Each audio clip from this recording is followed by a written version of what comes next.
Bienvenida, bienvenido a este episodio de Beyond the Pitch. Hoy vamos a hablar de un tema muy importante y es cómo conseguir financiación pública para tu startup o empresa. Y para ello tenemos a un invitado muy especial, a Javi de la Torre de Lean Finance. ¿Qué tal, Javi? ¿Cómo estás? Hola, muy buenas, Lavín. Muchas gracias por invitarme a este espacio. Oye, Javi, cuéntanos un poquito sobre ti antes de hablar del tema que tenemos hoy, que es un poquito sobre NISA, ese instrumento de financiación pública tan maravilloso que tenemos. ¿Quién es Javi? Pues soy licenciado en ADE. Empecé a trabajar en el año 2010 aproximadamente como CFO en una startup que se llamaba Icinetic, y en un periodo relativamente corto, entre finales de 2010 hasta 2013 aproximadamente, levanté aproximadamente 4,2 millones de euros, y cuando el ecosistema de emprendimiento en España prácticamente no existía. Y después de eso estudié el clásico MBA y pasé por diferentes puestos de responsabilidad como por cuenta ajena. Tras eso, monté mi primer proyecto. Se llamaba Tábola, que era una plataforma de formación online para nutricionistas. Después monté ya Lean Finance, que si quieres ahora pues entramos un poquito más en profundidad. Y durante toda esta etapa, aparte de tener mi ocupación habitual, pues era muy recurrente que me buscaran ciertos emprendedores para conseguir algo de financiación pública, ayudar con la estrategia de fundraising de otra empresa, incluso no solamente de startups, sino también de empresas no tan tradicionales, pero sí con modelos de negocio innovadores, con un modelo más como todos conocemos, ¿no? De economía real y tangible. Entonces, todo lo que he hecho hasta entonces es trabajar por cuenta ajena, emprender, y también invierto pequeños tickets. Creo que son 14 participadas, y meto tickets entre 10.000 y 25.000 euros con gente conocida del sector. Qué guay, entonces eres business angel también. En Lean Finance, entonces, ¿qué es lo que ofrecéis hoy en día? Después de esta trayectoria que veo que ha sido casi que por inercia un poco, la vida te ha llevado a emprender primero, te habrá ido bien, te habrá ido mal, pero la propia vida te ha ido llevando a ayudar a otros emprendedores y me siento muy, muy identificado con eso, ¿no? Pero, ¿qué es Lean Finance? ¿Qué hacéis hoy en día? Mira, en realidad somos una firma de finanzas para ayudar al crecimiento de las empresas. Entonces, inicialmente empezamos pues haciendo toda la estrategia de levantamiento de capital, valoración, proyecciones, porcentaje de dilución.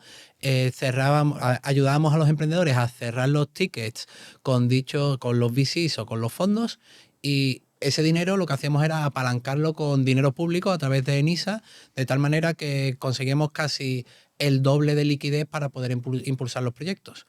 Pues una vez que empezábamos a atraer capital a esas empresas, pues nos quedamos como directores financieros externos. Y fíjate que iba yo en primera persona a un montón de consejos de administración y no estaba contento con el trabajo de muchas asesorías.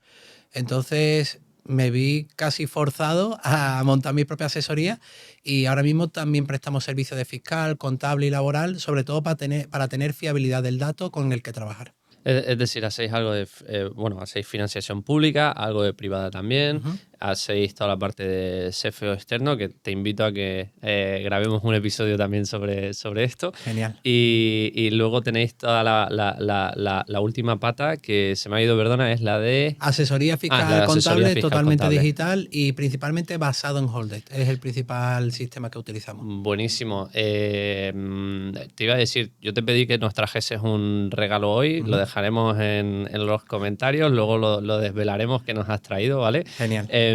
Pero vamos al tema que queríamos hablar hoy. ENISA, ¿qué es exactamente ENISA? ¿Lo puedes explicar para que cualquier persona lo entienda? ENISA, con las siglas, son Empresa Nacional de Innovación. Es una administración pública que ofrece préstamos reembolsables a pymes innovadoras. Vamos a dejarlo así, porque habitualmente la gente se piensa que financian exclusivamente startups, pero para nada es así. También startups y también pymes innovadoras. Entonces, lleva funcionando, ya ni recuerdo. Yo empecé a trabajar con ENISA en el año 2010. Y la realidad es que dan préstamos entre 25.000, que es el rango más bajo, hasta 1,5 millones. Y habitualmente se firman a 6 años o 7 de devolución, y con 2 o 3 de carencia. Entonces, con condiciones muy favorables. Y es 1-1, ¿no? Es decir, lo que te pide NISA como uno de los requisitos es que hayas levantado capital privado, conseguido, por ejemplo, inversores que te ponen, si quieres 100.000 euros, otros inversores que te pongan 100.000 euros y luego NISA te puede aprobar esa misma cantidad o menos, ¿no? Efectivamente, hay como un condicionante, una palanca que es imprescindible para que te den la financiación, y es que hay que levantar en paralelo una ronda de ampliación de capital dineraria. Entonces, y digo lo de dineraria porque no valen otros instrumentos de ampliación de capital no dineraria para esto. ENISA quiere cofinanciar. Entonces, lo has dicho perfecto, Lavín, tú levantas 100.000 euros y ENISA te apoya hasta 100.000 euros. Lo habitual es que financie un 80% del tamaño de la ronda, y la solicitud media se sitúa en unos 200.000 euros, para que también los oyentes lo sepan. Yo había escuchado que si es una compañía sin facturación, estaban aprobando aproximadamente el 65%, puede ser, de Hay, lo que solicitas. efectivamente, hay dos métodos de valoración en ENISA. Uno se aplica a empresas de más de 2 años y otro para empresas de menos de 2 años. En ese sistema de evaluación de empresas de menos de 2 años, digamos que tiene criterios muy cualitativos, no cuantitativos. Entonces, la adversidad o la parte que hay que salvar es que, aun sin tener facturación, pueden darte financiación, pero los porcentajes de financiación no son los mismos. Como bien has dicho, este año en particular, que estamos a finales de 2025, están aprobando aproximadamente 2/3 de la ampliación de capital, un 65-66%. Y entiendo que está ligado a la misma cantidad de ampliación de capital que le has dicho a NISA que vas a tener. Es decir, yo pido 100.000 y me aprueban 65.000 o 70.000, por ejemplo. Pero NISA no te da esos 65 o 70 si tú no tienes estos 100. Es decir, no vale levantar 70, ¿no? Efectivamente, ellos te mandan, hay diferentes fases en ENISA. Hay digamos, un hito que es cuando envían la notificación de aprobación condicionada. Es una notificación donde te dicen que te aprueban X cantidad de dinero si haces una ampliación de capital de este importe, que es el que se ha hecho durante la solicitud. Entonces, aunque te tenga un rango más bajo del tamaño de la ronda, es imprescindible levantar la ronda. Entonces, una recomendación que daría en este caso es, en momentos donde hay mucha liquidez, no sé si recuerdas del año finales 2020-2021, que había mucha liquidez en el mercado, se podía ser muy ambicioso con la solicitud porque se levantaba ronda con mayor facilidad. Ahora que hay menos liquidez en el mercado, si tienes dudas, por ejemplo, para levantar 300.000 euros, lo ideal sería hacer una solicitud en ENISA de unos 220, 230.000 euros. De tal manera que te asegures como emprendedor que vas a levantar la ronda y por tanto se va a desbloquear el ENISA. A mí me parece un instrumento que tenemos en España que es maravilloso, además del clima, la comida y que es un lugar impresionante para emprender, que el gobierno te dé un préstamo en startups o empresas innovadoras que están incluso muchas de ellas arrancando, que eso permita que el inversor tenga un menor riesgo, porque al final la compañía va a tener mayor caja. A mí me parece que es impresionante, tendrá sus pros y sus contras, de los cuales hablaremos. Sí. Pero ¿en qué se diferencia con lo que se puede comparar, que es un préstamo bancario? Vale. En primer lugar, yo soy un admirador de ENISA porque ninguna administración pública asume tanto riesgo en una fase tan inicial. Entonces, esto viene a colación porque el banco, por ejemplo, si tu empresa tiene menos de 2 años y pides un ENISA, te puedes conseguir aproximadamente en primera solicitud 160.000 euros, es una cifra que se puede conseguir, ¿no? Entonces, la realidad es que ENISA entra en fases donde el banco no entra. Entonces, ¿qué significa eso? Que si tu empresa tiene menos de 2 años, es poco probable que el banco te vaya a dar 165.000 euros a 7 años con 2 o 3 años de carencia y además sin avales ni garantías personales. De tal manera que si el proyecto sale mal, te vas sin mochila. ¿Sabes? Entonces, el banco, ENISA ha nacido para entrar en una ventana donde el banco no puede asumir dicho riesgo. Entonces, son totalmente complementarios. A mí me encanta. A mí también me encanta esto que has dicho, que es que te vas sin una mochila y esto es muy importante para los emprendedores que, hostia, si te sale mal la compañía, ENISA no te persigue a título personal, ni va por tu casa, ni va por tu coche, ni nada, sino que es una deuda frente a la SL, la empresa que tengas y listo, ¿no? Eso es. Siempre ha habido como leyenda urbana que es como si la gente se tomaba el ENISA como si fuera una subvención a fondo perdido, como si no hubiera que devolverlo. Y no es verdad, es un préstamo reembolsable que ha nacido para ser devuelto. Además, es dinero público. Así que hay que hacer un buen uso de él. En cualquier caso, si no puedes devolverlo con la mejor de las intenciones, lo que has dicho es esencial. Yo como emprendedor, como fundador, he dado todo mi 100% y el proyecto no sale. Pues al menos que no tengas que... Ya has empleado toda tu energía durante un periodo concreto, un plazo de tiempo concreto. Entonces, ¿qué sentido tiene que cuando termine el proyecto te vayas a ir con una mochila, que eso te va a lastrar para el resto de tu vida? Además, en ISA, Lavín, hay una cosa muy importante que en ISA es muy criticada en muchas ocasiones.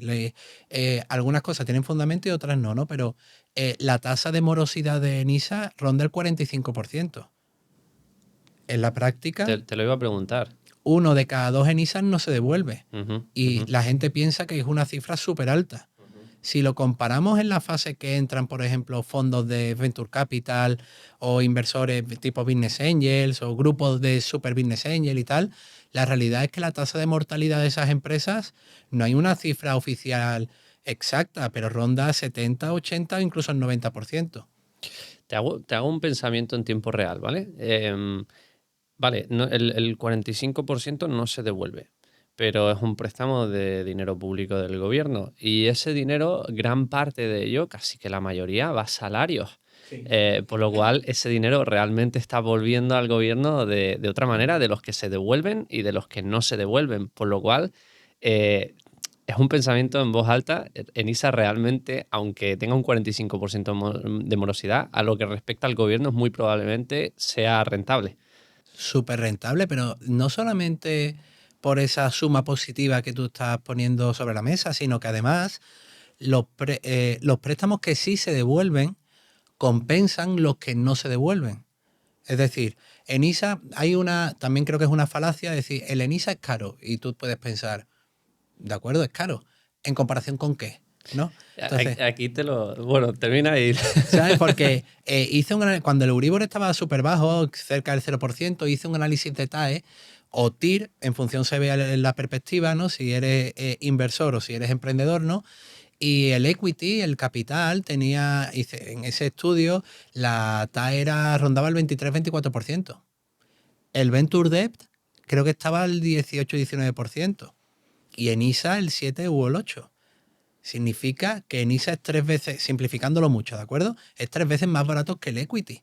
Entonces, la gente que dice, el ENISA es caro porque lo comparan con un préstamo bancario.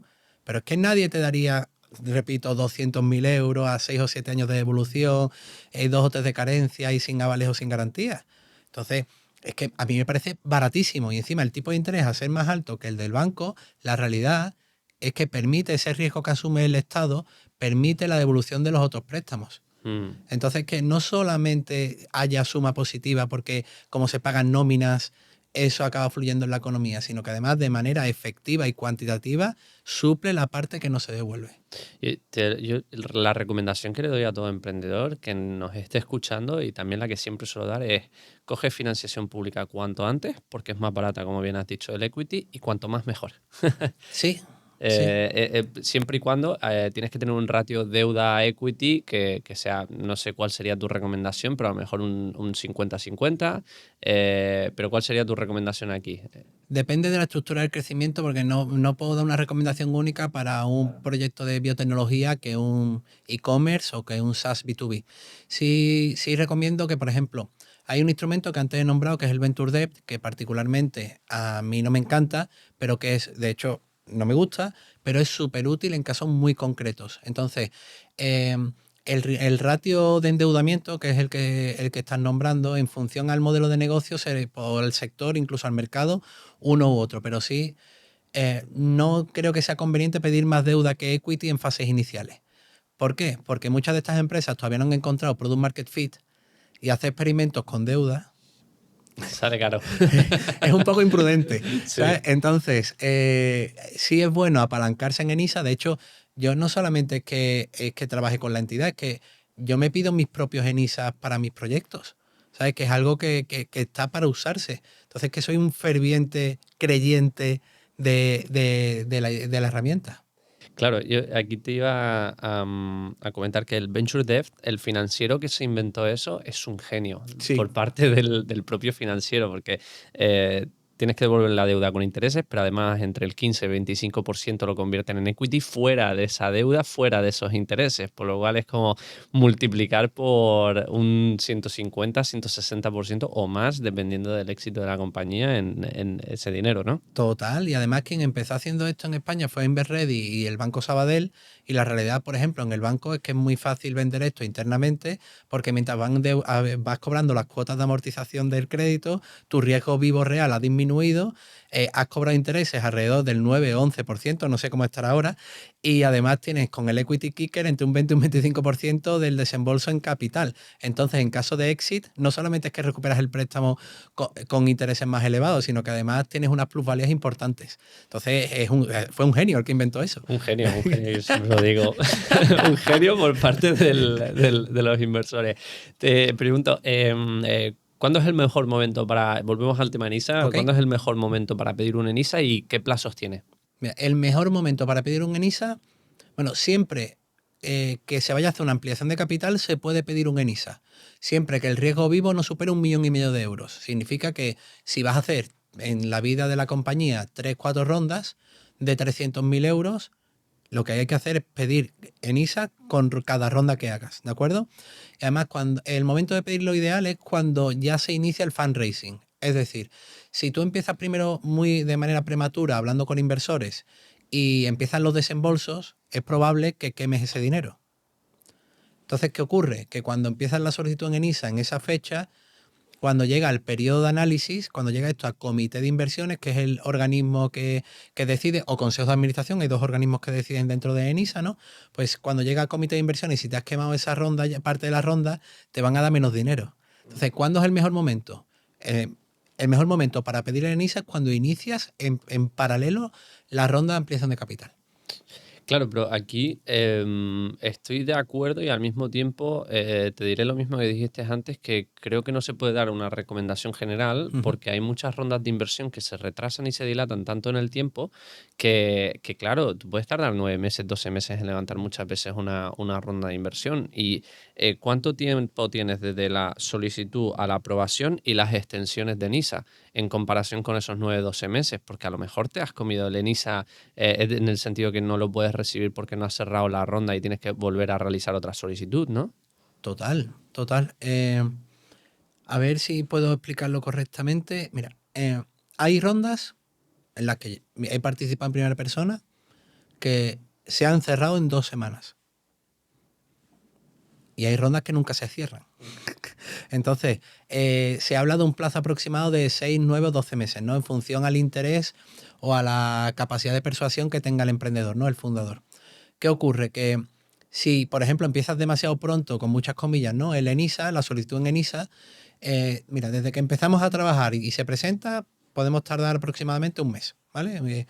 Después, este año va más rápido de lo habitual y puede tardar en análisis unos 2 meses. Entonces, puedes conseguir una notificación de aprobación condicionada desde que se empieza a trabajar hasta esa fecha de 4 meses, ¿vale? Con las dilaciones que pueda haber, ¿de acuerdo? ¿Qué ocurre? Que ahí te dan un plazo para elevar a público la ampliación de capital. Dependiendo del año, tiene un rango u otro, pero dan entre 60 y 90 días desde ese momento para elevar a público en el registro mercantil la ampliación de capital. Y si no lo has hecho, te dan hemos visto hasta 3 prórrogas de 60 y 45 días adicionales. Significa que desde que se empieza hasta que te dan el plazo final, prácticamente puede pasar un año. Entonces tienes un año para levantar la ronda si empiezas en paralelo. Entonces, por prudencia, tiene sentido lo que dices, se puede empezar un poquito más tarde con los primeros verbal okays. Entonces tú Ujú. tienes ya varios verbal okays, aunque no hayan hecho los desembolsos los inversores, y empezar ya a pedir el NISA, de tal manera que mitigas ese riesgo que estás hablando. Perfecto. Aquí, sin profundizar mucho sobre lo que has dicho, anteriormente a startups que van cogiendo tickets a través de notas convertibles, que es un préstamo participativo donde el inversor pone el dinero con un contrato privado con la empresa y con el inversor, donde no tiene que ir a notaría todavía, porque no tiene que hacer la ampliación de capital, y el dinero entra en la compañía en ese mismo instante en el que se firma el contrato, 7 días después, 10 días o lo que se haya acordado con el inversor para realizar la transferencia. He visto a muchos emprendedores que han ido a levantar su ronda de inversión, me lo invento, una ronda de 300.000 euros, levantan 200.000 en notas convertibles, les falta un ticket de 100.000 que lo acaban cerrando, van a hacer la ampliación de capital y acaban con una caja solamente de 110, 120.000 euros porque ya se han gastado toda la caja. Entonces, aquí yo siempre lo que pido a los emprendedores es prudencia. Prudencia en el sentido de no empezar a invertir ese capital hasta que no tengas capital suficiente como para poder tener tanto una estructura como un producto terminado, para poder empezar a comercializar y empezar a generar ingresos también, no esperar casi a estar cerrando la ronda, ¿no? Y de hecho fue un error que cometí yo también en una compañía. ¿Quién no ha cometido errores emprendiendo? Es algo... ¿Qué tal? Si te está gustando este contenido de Volcana, no dudes en suscribirte y seguirnos para estar informado de los nuevos episodios que subamos. ¿Y cuáles son los criterios que tiene en cuenta ENISA para aprobar una aplicación? De acuerdo. Repito lo que he dicho antes. Hay un método de evaluación, se denomina método simple para empresas de más de 2 años y otro que se llama método complejo, que es para empresas de menos de 2 años, ¿vale? En el método simple hay una base casi puramente cuantitativa. Hacen un análisis, un diagnóstico de los 2 últimos años cerrados, ¿vale? Por ejemplo, ahora que estamos en noviembre de 2025, pues pedirían el cierre de las cuentas anuales del año 2024 y el cierre provisional del año 2025. Hacen un análisis económico que tiene más que ver con la cuenta de resultados, aunque no exclusivamente, y un análisis financiero que tiene más que ver con el balance, aunque tampoco exclusivamente. Entonces, te dan una puntuación en función de una serie de ratios. Crecimiento interanual de ventas, EBITDA sobre ventas, periodo medio de cobro versus periodo medio de pago, ratio de endeudamiento, ratio de solvencia, ratio de liquidez, y fruto de ese análisis te dan una puntuación, un scoring. Entonces, el scoring va desde D3 hasta A1. Todo lo que sea D3, D2 o D1, en este método simple, ENISA ni se lo mira. Es decir, que si tienes malos números tal, la posibilidad de conseguir financiación es cero.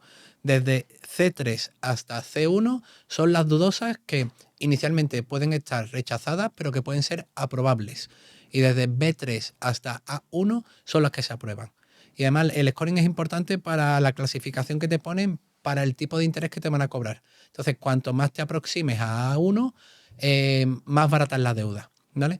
Hay una línea roja, por ejemplo, y es si has presentado cuentas anuales el año anterior con fondos propios negativos, tienes completamente capada el acceso a la financiación pública, ya no solamente en ENISA, también en otras entidades. Y eso también se extiende a los bancos.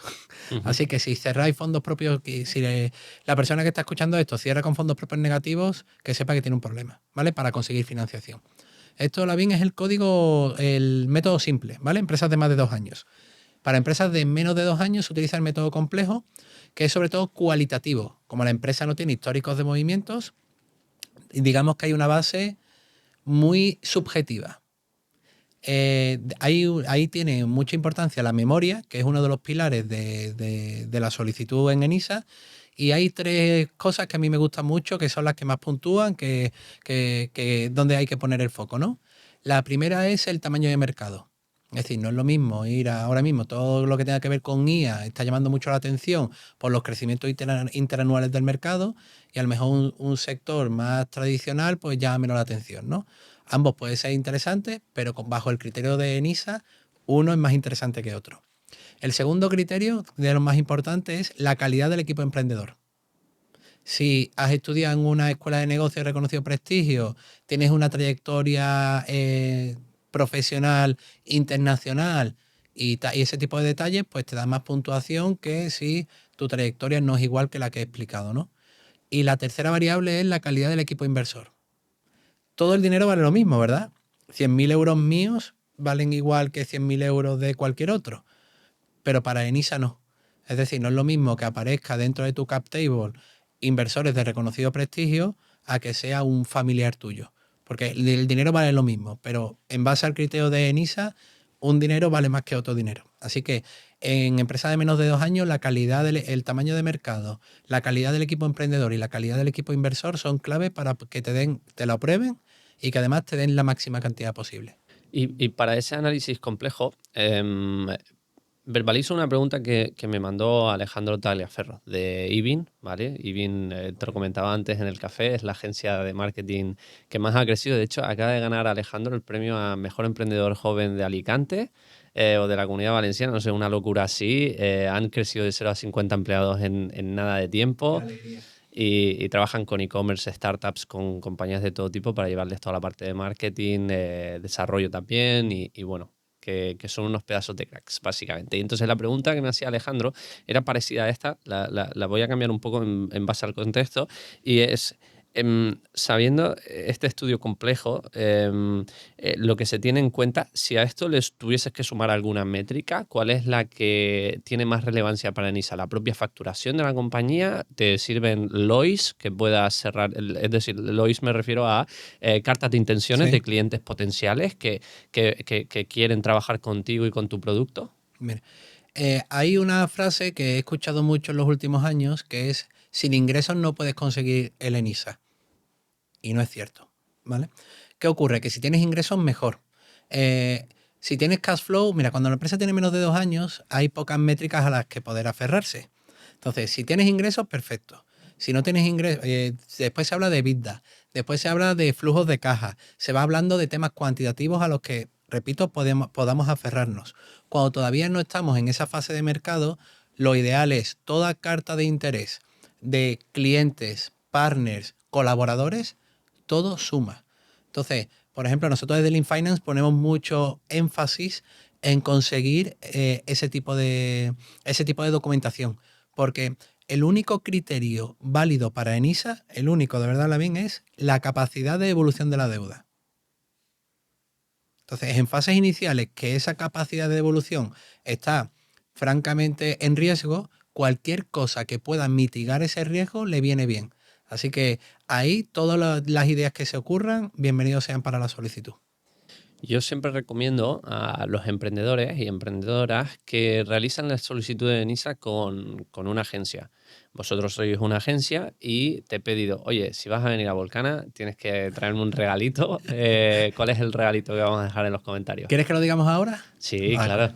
Que para todas las personas que apliquen y lo hagan a través de Volcana, un 10% de descuento en los servicios que ofrecemos para pedir financiación pública y en ISA en particular. Venga, le diremos a Mati del equipo que nos deje ahí un formulario para que puedas ofrecer esto. Súper agradecidos, tanto yo como los emprendedores y emprendedoras que acaben trabajando contigo. Tengo otra pregunta que también es de Alejandro, ¿vale? Porque él ha emprendido también muchas veces, al igual que nosotros, y siempre hemos cometido errores. ¿Cuáles son los errores que cometen los founders a la hora de solicitar el ENISA? Ahí diré lo más importante, ¿de acuerdo? El más importante que yo veo es pedirlo a través de sí mismo. Es decir, ENISA, como cualquier organismo público, tiene un portal de transparencia y podéis ver cuáles son las tasas de aprobación, de rechazo, las cantidades, se ve todo, ¿de acuerdo? La tasa de aprobación en ENISA es del 34%. Nuestra tasa de aprobación es del 92%. Impresionante. 9 de cada 10 se acaban aprobando. No hay una bola de cristal para saber cuáles se aprueban o cuáles no, porque si no nos aprobarían el 100%. Y no es cierto, ¿vale? Entonces 9 de cada 10 se acaban aprobando. Si ya sabemos que la primera causa de muerte en empresas es no tener product market fit, o sea, yo como CEO y, bueno, fundador y demás, siempre he puesto foco en financiarme a través de clientes. Entonces, todo el tiempo que se tenga, y más en fases iniciales, a ir a mercado a conseguir clientes y que en una firma como la mía nos encarguemos de lo que sabemos hacer, que es pedir financiación pública. Entonces, la tranquilidad que te permite poder enfocarte en clientes y que nosotros nos podamos encargar de eso, eso es genial. Otra cosa de los errores habituales es no poner al analista de ENISA en el centro. Y me explico. Al ser una administración pública, los tempos se suelen dilatar. Y en comparación con otras administraciones públicas, es decir, que ENISA es muy eficiente, ¿eh? Muy eficiente. ¿Qué ocurre? Que digamos que hay cuellos de botella en el departamento de análisis. Y hay que presentarle toda la documentación y planificación al analista de la manera más, digamos, mejor explicada posible. Entonces, cuando se pide financiación en ENISA, hay que tener claro que lo importante es el analista. Y si hace una serie de preguntas, porque ahora está analizando nuestra solicitud, no recomiendo tardar más de 2 o 3 días en responder. Incluso si lo hacéis sobre la marcha, mejor. En ocasiones, por ejemplo, no tenemos la contabilidad actualizada al último mes cerrado, ¿no? ¿Qué ocurre? Que os hacen unas preguntas, tenéis que pedir se tiene que pedir al asesor el avance contable y tarda 2 semanas en pasarlo y además está mal clasificado. Te clasifica, bueno, la nota convertible no te la clasifica bien, como le faltan facturas, lo mete en una cuenta que se llama 555, que son partidas pendientes de aplicación. Los descuadres, por supuesto, no le va a dar tiempo a hacer la conciliación bancaria y te lo va a meter todo en caja, que no sé, yo he sido auditor y la verdad es que son cuentas que llaman mucho la atención, ¿no? Entonces, uno de los errores habituales es no anticiparse a esa situación y no colocar al analista en el centro, porque no es lo mismo si yo le facilito todo a esa persona para que me dé la máxima financiación que si me tiene que esperar constantemente y además la información que le paso no es veraz o le parece que es poco congruente. Entonces no te beneficia para nada que lo hagas de esa manera. Esos son los principales errores, David. Mucha comunicación, ¿no? Sí. Mucha comunicación.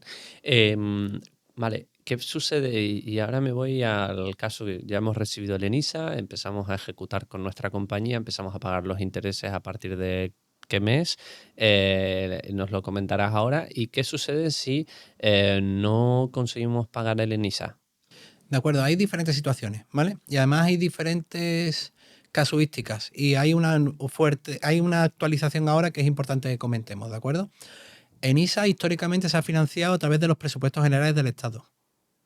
Ha tenido, creo que el año pasado tuvo 84 millones o algo por el estilo. Para este año hay 303 millones, ¿vale? Saco esto a colación porque los 84 millones clásicos se financiaban a través de los presupuestos generales del Estado, pero estos 303 millones vienen de fondos europeos. Entonces la situación cambia, ¿vale? Para esto que estamos hablando.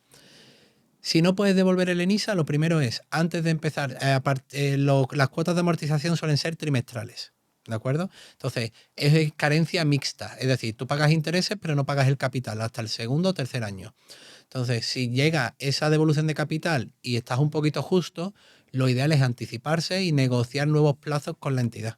Entonces, he de decir que son súper friendly en comparación con otros acreedores, ¿vale? Porque además ENISA es deuda subordinada.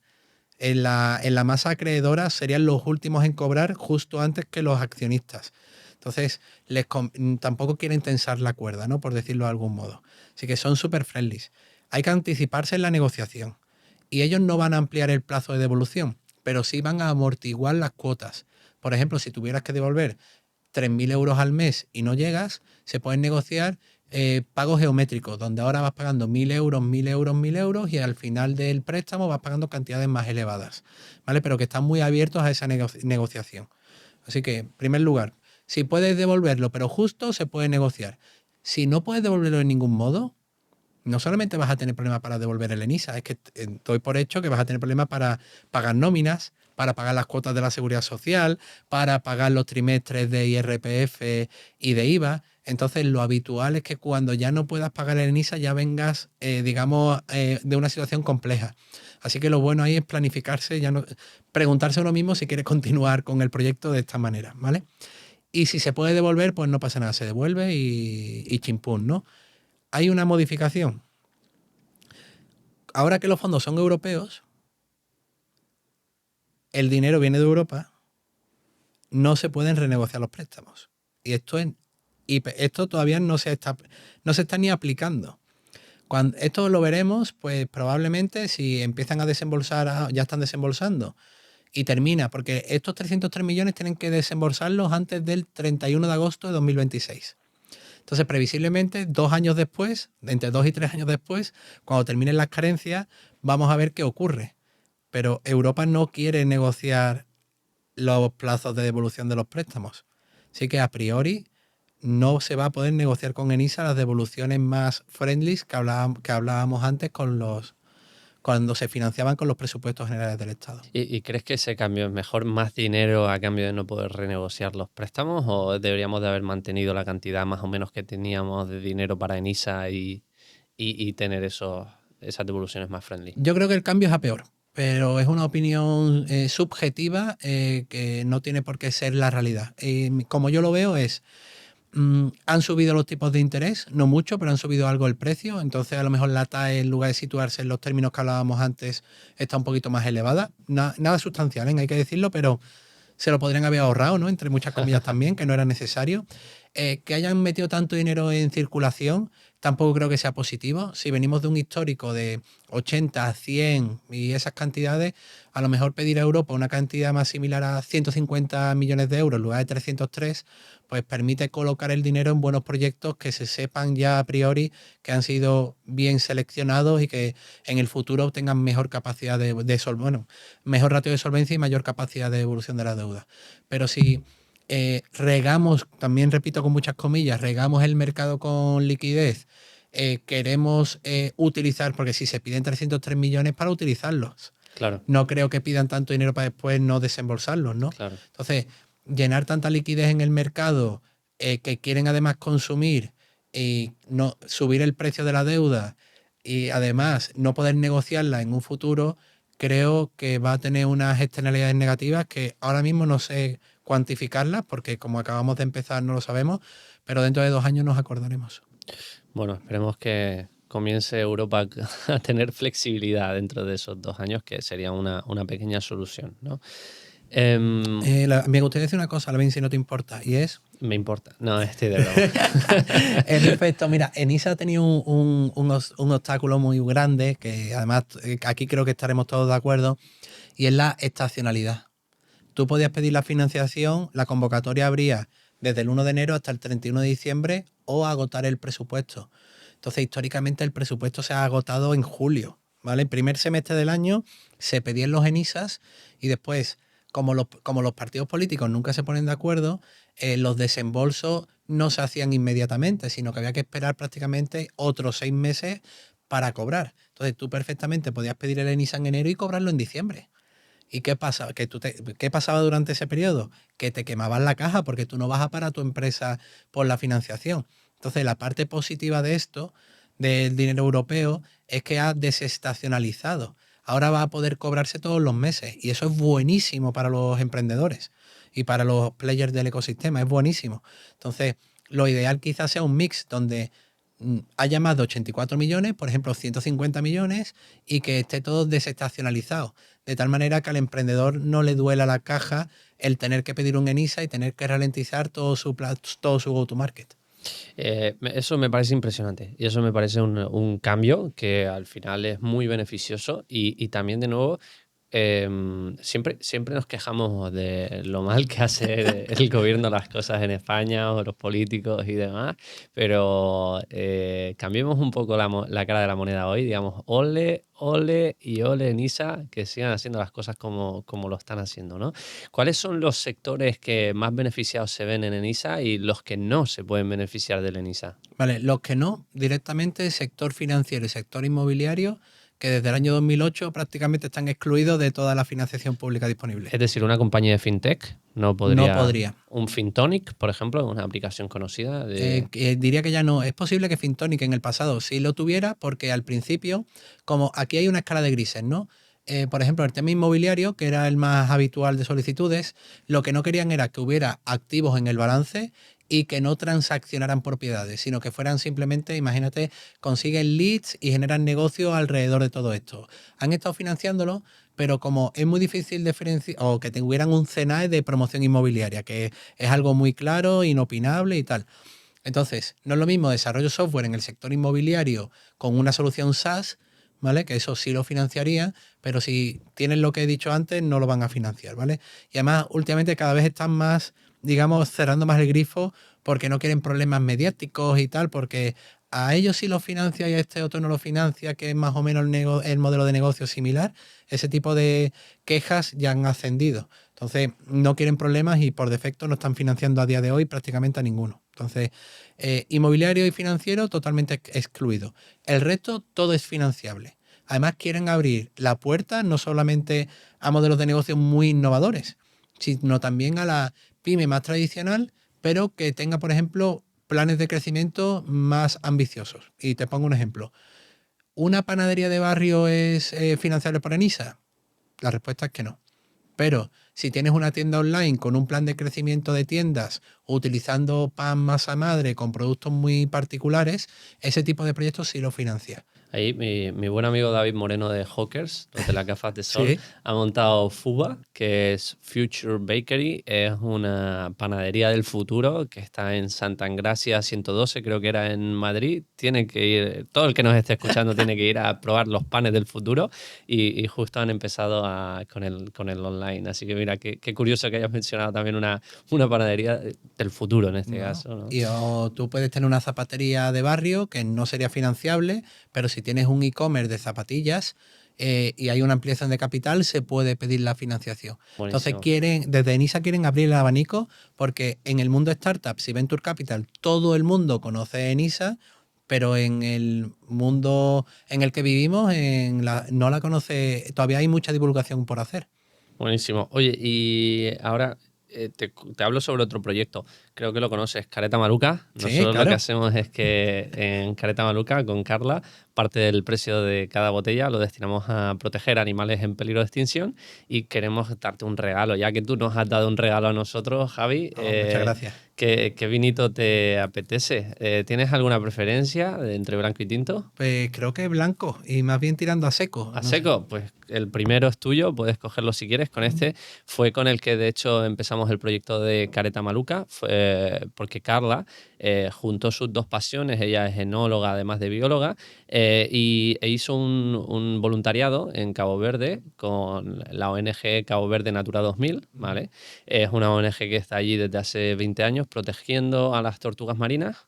Lo que hacen es medición de las tortugas, hacen el recuento, hacen vigilias, las protegen y hacen sobre todo mucha concienciación a los niños desde pequeños, porque a las tortugas marinas en Cabo Verde, bueno, además de coger los huevos para utilizarlo para sopas, te puedes encontrar los caparazones sin las carnes de las tortugas porque se las comen y tienen que realizar pues mucha concienciación de esto. Y esto hay que escucharlo. Esto está sucediendo de verdad y en Careta Maluca nos sentimos orgullosos de cada año poder aportar nuestro garito de arena. Así que me alegro un montón que hayas elegido este vino. Muchas gracias a ti.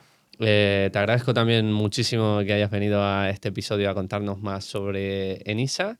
Y para ti, querido oyente o querida oyente, te hemos dejado en el formulario el regalito que nos ha traído Javi para que puedas trabajar con Lean Finance, donde tendrás un 10% de descuento, no solamente en ENISA, sino también en todos sus servicios. Muchas gracias.